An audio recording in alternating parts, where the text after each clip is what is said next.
ওই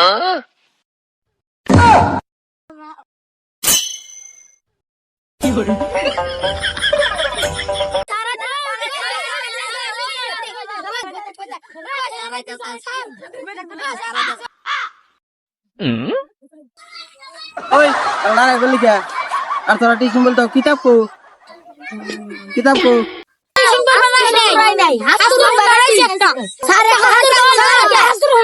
তোরা আস্তর উনবি তাহলে হুনে কই আস্তর তাহলে হুনে কই না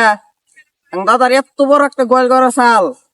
গরু যে এম্বুরতি আজ নিয়ে গেছি আর এক দরজাতে বাই করতে গরু বিয়েছে 10 মাস লাগছে সেই দরজাতে বাইরেতে এত বড় গোয়াল করা চাল স্যার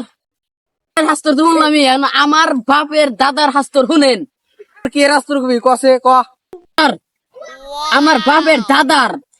ভাই স্যার নায়ের বইটা কথা নিয়ে আসাল জানেন কেমনে কি কোথায় নিয়ে আসাল বাড়ির থেকে আকাশ ছোঁয়া গেছে তোর বাপের দাদা ছিল এত বড় বড় থুইছে কোনে স্যার আন্নের দাদার যে গোয়াল ঘর আছে গেতে 10 মাস লাগে সেই গোয়াল ঘরের উপরে সেই থুইছি বই রে হুমন্দি কয় কি রে